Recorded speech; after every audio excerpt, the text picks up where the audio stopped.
Hey everybody, welcome to my veteran maelstrom arena Magicka sorcerer build.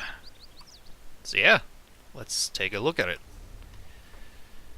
So for gear, I'm using mighty chudan for my monster set, law of julianos for my part of my armor and weapons, and finally burning spellweave for my jewelry, my shoes, and my belt.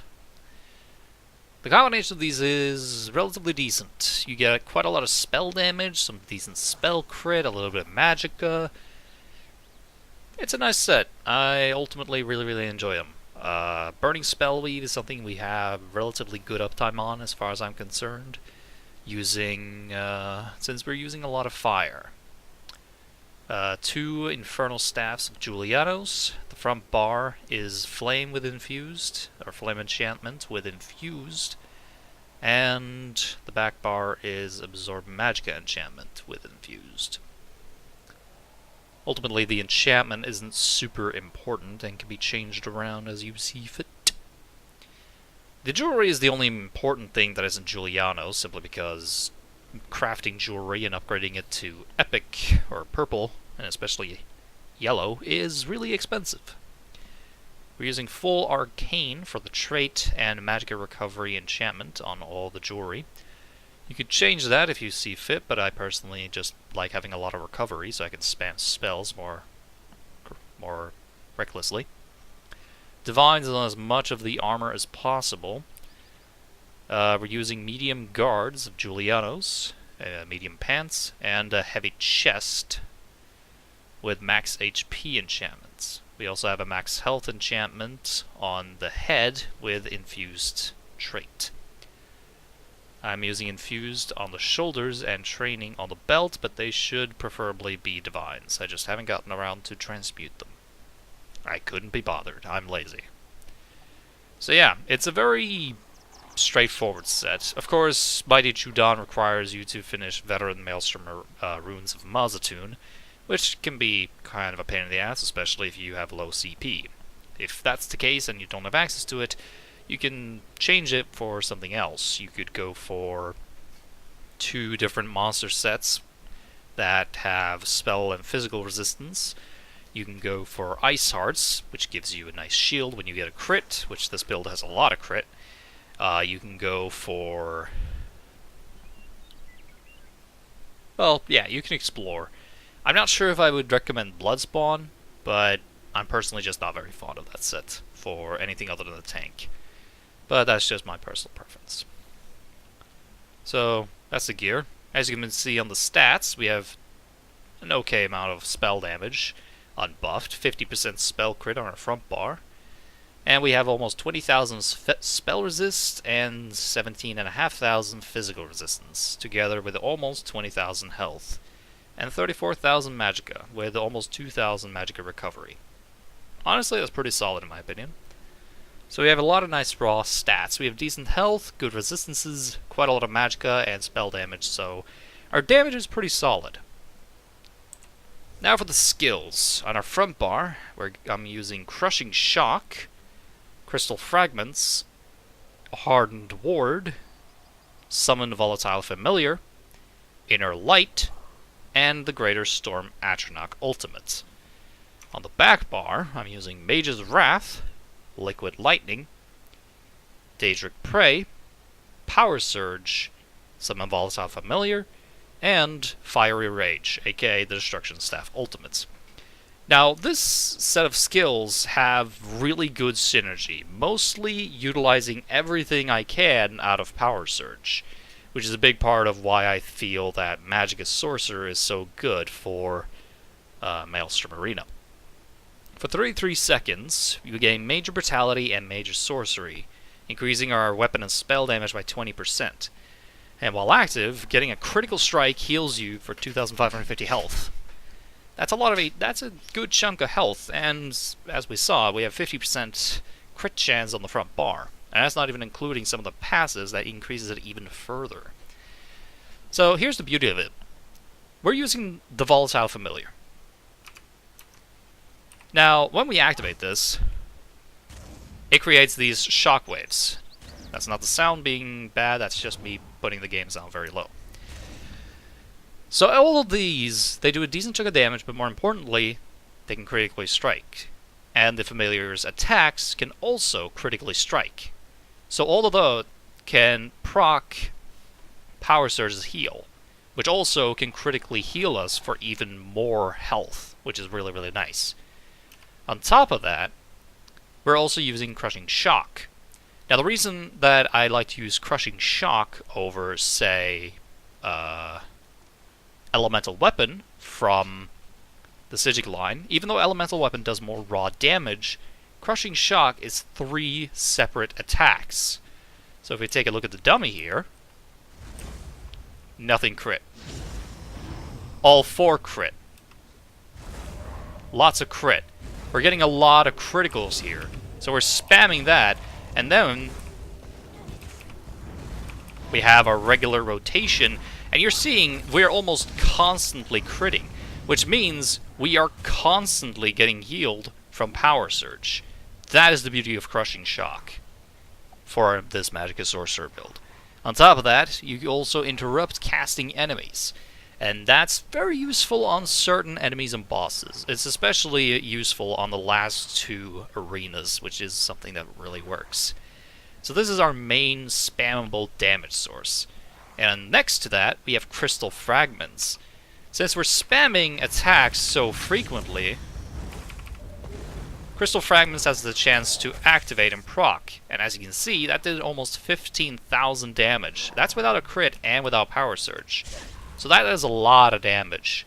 It's very cheap to cast as well, since it has costs 50% less Magicka, and on top of that, this is also going to heal us because of the Blood Magic passive. It's not a huge amount, but that's still like 2,000 health healed, which is really, really good. So we're spamming the crap out of this and using other abilities, which procs this. So we use that whenever it's available. Then we have Hardened Ward on the front bar. Simply put, being able to shield ourselves is really important. You can stop now. Seriously. Apparently not. I guess it's just gonna stay here for like 3 years. Anyway, having the ward, being able to shield yourself immediately is just really, really useful. And that's pretty much it. If you don't want to use Hardened Ward, you can of course use Annulment. I would personally go for the one that gives you more absorption and a stronger shield, but that's just me. I've already talked about the Volatile Familiar. Again, it's much more about it being able to proc critical hits and attacks just like that without me needing to actually attack things. So I can run around, kite, grab buffs, or just avoid enemy attacks, and I'm not even directly attacking, but my Volatile Familiar is. Which, again, results in, hey, I'm getting crits, so Power Surge is going to heal me. Lastly, Inner Light. I personally couldn't really find any other skills that I really wanted to slot here. Now, if I wasn't so Inner Light was a nice choice. Now, if I wasn't using Mighty Chudan, I could then Major Ward. I consider that very important. Being able to survive and have durability is really important to me for Maelstrom Arena. So in that case, I could have used Lightning Form and its morph at that spot. However, I am using Mighty Chudan, so I don't have to worry about that. So keeping that up is not an issue, and thus I keep Inner Light here. For the Greater Storm Atronach, ultimately speaking, in a perfect world, I would have already had Mage's Guild up and used Meteor, but I don't, and I can't really be bothered to spend so much time grinding that out. It's an absolute pain in the ass. Hell, I haven't even gotten the Sigil Order skill line up. But the Storm Atronach gets the job done. It has a low cost, it stuns enemies when you hit them with it, and it does do a decent chunk of damage over time, so it's definitely not a bad ultimate, but it's not a DPS ultimate, which is kind of unfortunate. On the back bar, Mage's Wrath. This is just a great execution ability. When they're at 20% health, you do pretty significant amounts of damage, which we can demonstrate over here.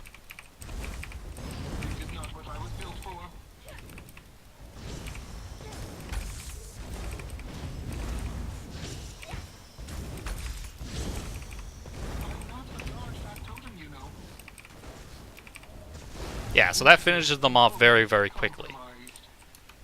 Which is really nice, and he just doesn't want to leave him alone. Poor guy. Getting bullied. So that's just a nice execution ability. I'd consider that overall very, very useful to have, especially against bosses. It has a low cost, and the execution is strong. For Liquid Lightning, this is a lot the same as with Volatile Familiar. It's a lot more about just having an extra source of passively granting us critical hits to heal off of Power Surge. The damage it does is very mediocre. We're moving a lot and the AoE is very small, so it's not really going to be usable for that. So it's more for just getting more crits. This can obviously be changed around for something else if that's what you want. Daedric Prey, obviously this buffs up the power tremendously for the Familiar as well as the Atronach. So that's very useful. However, I ultimately don't use it, and I could probably just go for Haunting Curse instead for even more single target damage. Honestly, either morph works, but it's a nice big burst of AoE of damage, and a mediocre AoE. Power Surge, it is vital for our survival. It is incredibly important, since you just proc it, and especially with the Familiar and the setup we're running, you just constantly heal yourself without a care in the world. You don't even have to think about it. You just have that up at all times, and you're good. Obviously, we have to keep the Familiar on both bars, otherwise it just despawns whenever we switch bars, which is bad. And last but not least, Fiery Rage. A great burst down ultimate when you just need a guy to die right now. So, yeah. These are honestly all really straightforward stuff. There's nothing here among these skills that is actually challenging to get. Inner Light, you get that at like Mage's rank 2, so just get some books and you'll be fine. Everything else is weapon and class stuff, which you should have access to by the time you reach level 50. So, yeah, this is a very, very solid and, most importantly, simple build. But it works very, very well.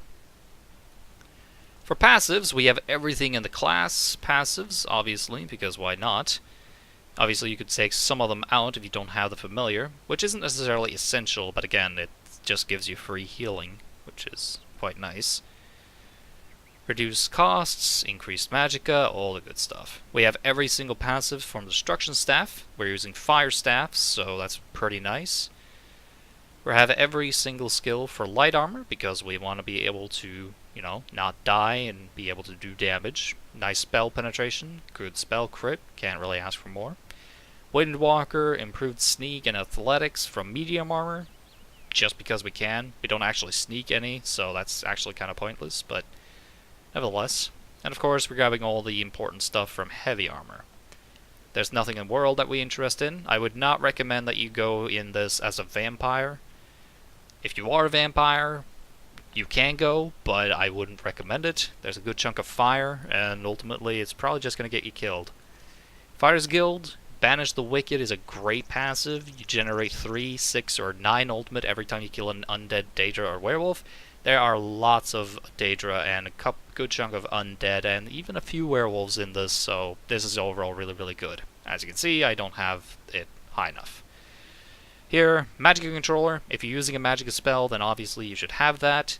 If I did have access to Meteor, I would definitely swap that instead of Storm Atronach, probably.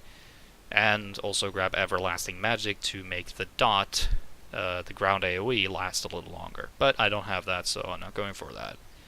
If you want to go Elemental Weapon, you can, but like I said, Crushing Shock just synergizes much better with this. Channel Acceleration is kind of pointless. That extra crit damage is not very important. But, you know, if you're going to use it, you might as well get every passive, but otherwise these do absolutely nothing. Undaunted, you should preferably have these two passives if you have them, but I don't. So there's that. In Alliance War, I'd like to pay attention to Barrier. As you can see, 31,000 damage shield that lasts for up to 30 seconds. That's really, really nice. If you have it, if you have access to it, you can definitely consider this, as it will give you a significant amount of survivability. If there's a powerful attack or just enemies being a pain in the ass, you can use this. On top of that, especially with the reduced cost passive of ultimates for sorcerers, you can utilize this whenever you have the ult for it, and you can then have potentially another ultimate on your front bar, so that can definitely work out. And of course, if you are using that, you'll want to grab Magicka Aid for that extra Magicka recovery. For racial, you'll obviously want to grab all the racial skills. I am a high elf on this character, but Breton and dark elf could both be just as good, if not potentially better. The extra spell resistance and fire resistance you get from them could be very, very valuable. Cool. So, yeah. Race choice isn't super important, I'd say.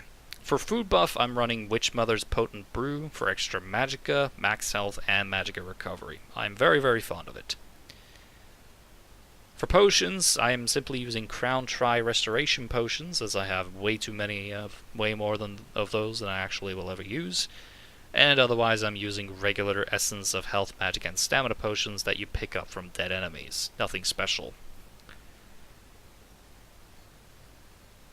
Beyond that, for this build that I'm using, I am constantly or frequently having Major Prophecy up, and I also have Major Sorcery. So those two buffs are relatively pointless to get with the potions for this build. So as such, not super important. But obviously that could allow you to not need those skills, and you can mix things up as you see fit. If you are going to be using potions, which you probably will, you should obviously get medicinal use if you can. And it never hurts to get Connoisseur or Gourmand to increase the duration of your food and drink buffs. Alright, so I realized this after recording the rest of the video that you're watching right now, but there are actually a couple of things you can change, specifically compared to... Are you dancing? You are dancing.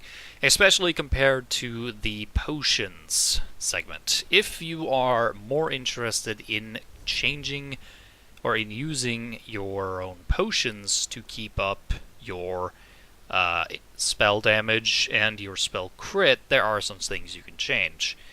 If you are using a potion to give you spell damage, or you feel like you need more healing, you can go for Critical Surge. It has a little bit stronger healing, but you don't get the extra spell damage for the duration. But if you're using a potion and you're fine with relying on that, then this has really no real downsides. You getting a little more healing, that's about it. I personally am not going to go for that, but yeah, that's something you can do.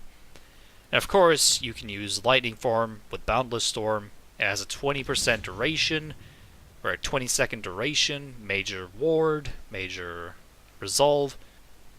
Nice defenses. And of course, the AoE that it does around you is able to critically hit, thus healing you, which is quite useful. Mages of Wrath and Endless Fury are honestly both pretty good. I would almost recommend Endless Fury over Wrath, since the AoE is not something I feel is overly significant, but you just go for whichever you prefer. Honestly, either morph works fine. Liquid Lightning, as I've said, you can just skip that. Bolt Escape, you can kinda go for that, I guess, but I wouldn't consider it super important. So, yeah, that's pretty much it. None of the other Destruction Staff skills are particularly useful. You could use Elemental Blockade instead of Liquid Lightning if you feel like that, but it has less damage per second, considerably less, and it has a short duration, though it covers a larger area. So, it's up to you what you feel is more important to you. So yeah, that's really all I wanted to say. And of course, if you are using these things, then obviously you'll want a potion that gives you that increases your that restores Magicka and gives you spell damage and spell crits. But that's if you really want to main max. So I just wanted to mention that. So yeah, that's all the skills. It's honestly surprisingly straightforward. And as I demonstrated just a moment ago, the rotation and combat or gameplay of this is very, very straightforward and simple. You'll start off by always having Power Surge at all times. You want to try and keep Power Surge active as much as possible. Next, when you start attacking an enemy, it really depends on the enemy and how much of a threat they are. If you want to maximize DPS, for example against a tank, you'll obviously want to start off by activating your familiar, light attack, lightning, use the curse, light attack, switch, and just spam this. Use crystal fragments whenever. When they get low on HP, swap bars and use Mage Wrath to finish them off. It is not super important with a rotation, however. The only important part is that you have Power Surge active at all times, use the Familiar whenever it's available, use Crystal Fragments whenever it's available, use Ward when you see fit, and spam the crap out of Crushing Shock. That's all there really is to this. So again, have Power Surge, use the Familiar, Light Attack, Crushing Shock, Light Attack, Crushing Shock, Light Attack, Crushing Shock, Light Attack, Crushing Shock. You can do this very rapidly. Familiar is running out, use it again. Light Attack, Crushing Shock, Light Attack, Crushing Shock. Oh, I'm getting attacked, in theory. Use the Ward. Oh, Crystal Fragments is up, use that. He's getting low on health, now he's below 20%, so now we can spam this to finish him off. And there you go. Liquid Lightning, again, mostly just to have an AoE that can proc more crits. Haunting Curse, use this if you want to get more damage on the tougher targets. And of course, the Fire Ultimate is going to do a lot more damage compared to the Atronach, but it's going to do overall a little less damage over long periods of time. Also, the Atronach can attack enemies that are further away. So yeah, this build is relatively customizable, and obviously you can change things as you see fit. For example, the Bright Throat's Boast, I believe the item set is called, from Murkmire, can be a very good set, as it gives you a huge amount of a lot of extra Magicka and Magicka recovery if you have a drink buff active. And as we can see on our character sheet here, we have almost 20,000 Magicka recovery. So our recovery is really, really high, so we can spam spells as much as possible. And we can restore a good chunk of it with heavy attacks. Not to mention, we have over 30,000 max Magicka. So, yeah. It's a pretty simple, it's a very simple setup, but it works surprisingly well. Finally, champion points. I wouldn't say champion points are super important in the sense that you can do this as soon as you hit champion 160 to farm for the Maelstrom gear, which is the entire point of doing Maelstrom Arena. Warlord is nice for extra cost, for less cost on break free. We have very low stamina after all. Arcadist, I'd say that's very important, as well as tenacity for more Magicka recovery and sustain. And of course, Tumbling for reduced cost for roll dodging. Apprentice, Elfborn for more crit damage, Elemental Expert for more raw damage, spell penetration, you can never have too much of it. Master at Arms, more direct damage, which should in theory improve the damage of Crystal Fragments and Crushing Shock, among other things. Staff Expert, a little bit more light and heavy attack damage from Destruction Staff, always a good thing.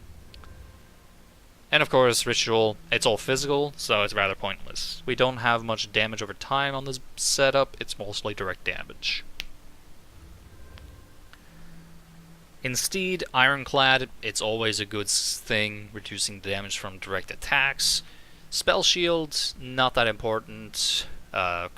Resistant, completely pointless. Medium Armor, completely pointless. Light Armor Focus, I guess if you have really high, but I'd say going for Hardy, Elemental Expert, and Thick-Skinned, as well as Ironclad to improve your durability is more useful. Bastion and Quick Recovery are both good to increase your healing and increase the power of damage shields, which is always useful. Expert Defender is pointless, and Heavy Armor Focus is pointless. Finally, we have... yeah, that's it. Again, you can do this at a lower CP. Once you hit 160, you can start doing it. One thing that's worth noting about Maelstrom Arena is the fact that it's very much about practice. The first times that you're going through Maelstrom Arena, you're going to have a bad time, because you're gonna get yourself killed. But once you figure it out, once you get better, once you learn the patterns, you learn what enemies spawn and what have you, it becomes a lot easier. So, practice makes perfect. Finally, we have add-ons. There aren't any add-ons I would say is actually super important, but the main ones that I have that helps me is action duration reminder, which simply put, it allows me to see much more easily that, hey, I still have power surge active, cool. Or, alright, my familiar's AoE is going to run out soon. Oh, 2, 1. Oh, now it's out. Okay, I can reapply it. It helps quite a bit, but I wouldn't say it's a necessity. But I personally really enjoy it, because I am not a very good DPS main. I really am not. I mean, have you seen the rotation? It's literally just spamming Crushing Shock. It's not much of a rotation as much as just spam, but it works. So yeah, that's the entire Maelstrom Arena build, together with everything you should need to know. So now that you know how to do it, please, for the love of God, try not to die too much. Or do. I couldn't really stop you. So, have fun. Because Maelstrom Arena still sucks.